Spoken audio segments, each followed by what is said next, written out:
What is up, everybody? Welcome to class.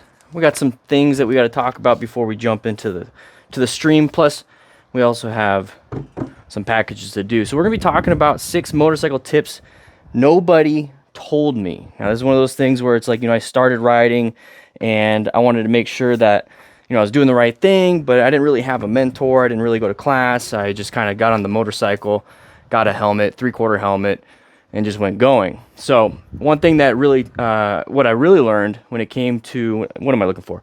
When it came to riding a motorcycle is there's just so much going on. So much going on. You need to look for that uncommon thing in a common situation. So our brains as humans seek out, uncommon things, something like patterns that aren't normal. Like right now I feel pretty normal that, everything's kind of situated, but if I just saw like a human turd on the ground, that's uncommon, right? So I'd be concerned. I'd be like, what's going on here? Did somebody come in and break in and just poop in the hair? No. So what we're doing when we're riding is that, if we're riding and we're going down the road and we have like vehicles to our sides and like in front of us and we see brake lights, we just see like normal vehicles. Like we don't really think about it. But when you first start riding, you're really concerned about that because there's just so much going on.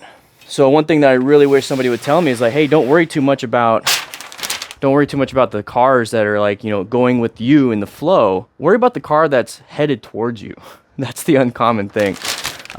Worry about the bouncy ball coming in across the street. And I use that example a lot because I've actually had that happen to me a few times with the ambulance and fire truck.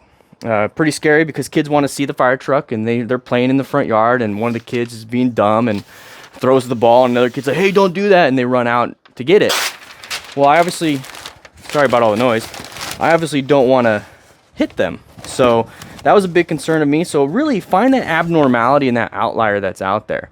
So it could be a vehicle coming straight at you. It could be like a big a cloud of dust like off the side. You're like, what happened there? Maybe something's about to like run across, or maybe somebody crashed there. Look for that uncommon thing, and that also works for, the road. The road looks smooth, looks perfect, and all of a sudden there's like a discoloration in the road. That's no buenos. You don't like that. Go ahead and swerve around it or adapt yourself, because that's a road surface hazard, possibly like a pothole. Finding a shadow in the road, yeah. So number 2, intersections are more deadly on a motorcycle, and intersections are just deadly. Like most motor vehicle accidents happen in intersections. That's where you just have path to travel violation. That's where you have a chance to intercept and intersect with another vehicle, a pedestrian. There's usually a lot of road surface hazards like gravel, even glass in the intersection. So they're pretty deadly for motorcyclists, even more deadly for motorcyclists because we don't have that roll cage. All we have is the gear that we have. So being a smart rider is acquiring and using personal protective equipment. That's, helmet, jacket, pants, boots, gloves. You got to get it all. And that way you have at least some kind of suit of armor to protect yourself. It's not really going to be the best thing compared to a car. You got airbags, seat belts, crumple zones, roll cage. You got airbag. Did I say airbags? Yeah, you got a lot of stuff. So real quick, thank you, Matthew. Got yourself a Smart Rider drill kit. So left turners are notorious for killing motorcycle riders. They'll pull out in front of you. We're such a small little profile. They can't really judge our speed. A lot of drivers are idiots. They don't do a lot of training. They basically just get their permit, driver's license, call it a day. They never get that next level of training. And motorcycle riders typically get more training and they have to look out for more. So it's almost like you're you're bred and like the environment is forcing you to learn so you can survive. So that's one of the big things. So real quick, Eric, you're going to get yourself a Smart Rider drill kit. Appreciate it, buddy. Thank you so much. Go ahead and practice. So make sure you plan your ride. Position for safety, locate hazardous situations like intersections, assess possible solutions like escape routes. You're going to be progressively braking possibly, but you're also looking for these things to get yourself out of there. And navigate active threats. So if somebody does come out in front of you, you got to do something. You can't panic. So go into Orange Stage going into it. We talk more about Orange Stage in the MTC Rider Academy. Right now it's pretty inexpensive. Check it out. $4.99 for the first month. It's going up in 2023 because we're adding a bunch more features to it. Still finalizing those features. All right, number 3, do a quick pre-ride inspection. You'd be surprised. Like especially before any out-of-town trip, I check my car. I check my van. I check the tires. I purposely do a full-on inspection, check for any dry rot, check for nails in the tires. Get the tire replaced if I have to. I'd rather not have a blowout. I don't want to blow out on the way, out of town with my kids in the car. So that'd be no bueno. But for motorcycles, it's just like doing an assessment when you do a rescue assessment. You're walking up to the person that just crashed and you can kind of visualize a whole bunch of stuff. Oh, they're breathing, standing up, and talking. That's good. So you're walking up to a motorcycle and you're like, hey, there's no oil on the ground. Hey, the tires don't look flat. Hey, it's not on its side on the ground. And then you check the tires. You check if there's any fluids leaking. You turn it on and you check the blinkers or the turn signals. You check the brake lights. You squeeze it.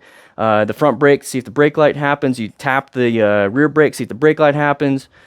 You check all these things before you take off, because you don't want to be trying to, coming to a stop or trying to indicate or brake, and all of a sudden things aren't working. Now you have to do stuff in the moment when you can find the problem beforehand. If you find the problem, that's great.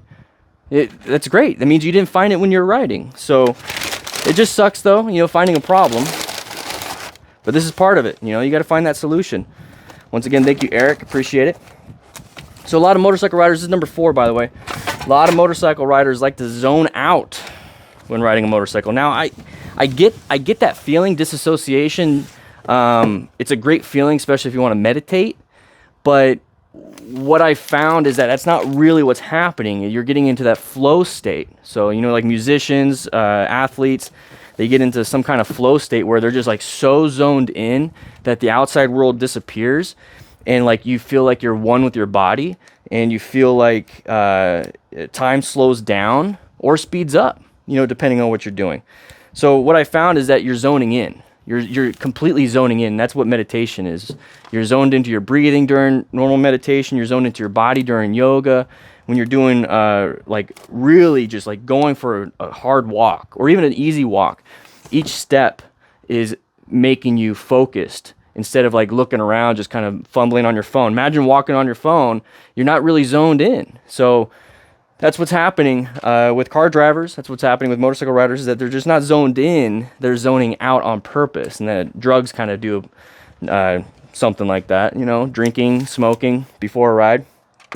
So make sure you focus, because if you're zoned out, you're not going to find those uncommon things like we just said in tip number 1. You want to focus, zone in, look for those things, look for those patterns. If you're not focused, you're not going to have enough time to react, because you have your perception, reaction, and then whatever your action is. So perception of the hazard, reaction, what are you doing? Are you going to swerve? Are you going to brake? And then your action itself is braking or swerving or doing nothing, accelerating, whatever it is. So you perceive it, you could be zoned out, and all of a sudden, split second, last second, you actually see it because you're zoned out. If you're zoned in, you would see it ahead of time. Then you can react, and then you can do stuff. You delay everything. I mean, you've seen people like on their phone and walk into a pond. It's the same thing. So you need to zone in, not zone out. So we got Ed with a rescue pack. We're actually running out of these. So if you want to grab one, grab it now. We got a whole bunch of the slim kits, and we got some new things coming into the store. Make sure you grab one. You get a rescue card, you get a rescue booklet, you get a whole bunch of stuff while supplies last. All right, so next thing, number 5, buy good gear as soon as you can. That is so important. So important. And think of it as an investment. So first off, think of it as a 5-year investment. Your helmet will last 5 years if you take care of it.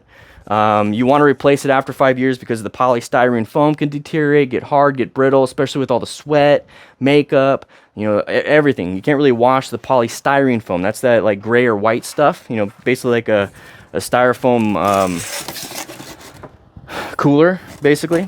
But it's like better. It's better compact stuff. I'm gonna do this other side.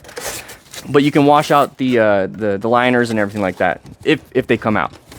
And then your jackets and stuff, same thing. I do about 5 years. I just recently upgraded my gear to some climb gear and absolutely love it. It's very expensive, not sponsored. I wanted to get the best of the best. I wanted to get something that looked like firefighter turnout gear. But the thing is, you want to buy good gear as soon as you can. So good gear is relative to your budget. So get the gear that you can, but at least get all 5 pieces: helmet, jacket, pants, boots, gloves. motorcycle specific, because they're designed for abrasion and impact mitigation. And then sometimes they're even good for weather mitigation. So you don't want to, like, be super sweaty in the summertime with winter gear. You don't want to be freezing cold in the wintertime with summer gear. There's ways to layer it, but we won't talk about that. But just get good gear as soon as possible, because if you're out riding, especially the first year of riding, you're a beginner. Beginners make mistakes. That's perfectly fine. But if you make a mistake on a motorcycle, you want to be able to protect yourself. And that's the biggest thing. So protect yourself, and the way to protect yourself, just in case everything fails, is having gear. And then also these rescue packs and trauma training and stuff, just in case you can help somebody or your friend can help you. Get them training. So just get good gear as soon as you can. Get what is within your budget. Voss helmets are great. That's the new official affiliate sponsor of this channel. Their helmets are ECE certified. Relatively inexpensive for what you get. A lot of value for what you get. I absolutely love it. I got a new helmet. I got the dual sport helmet. Love it. It's replacing my Shoei Hornet X2. But yeah, anyways, number 6. We're kind of going on and on. Number 6, get coaching. Okay, you're on this channel right now. You're getting some road strategy stuff. You're learning, what to look for and everything, getting some tips. But there's something about, neurodivergent people can learn from this stuff, and sometimes neurotypical people can learn from this stuff, and vice versa. It's not everybody's the same, but some people learn about hands-on. There's many different ways of learning. Auditory, visual, kinesthetic. I think that's how you say it, but basically touching.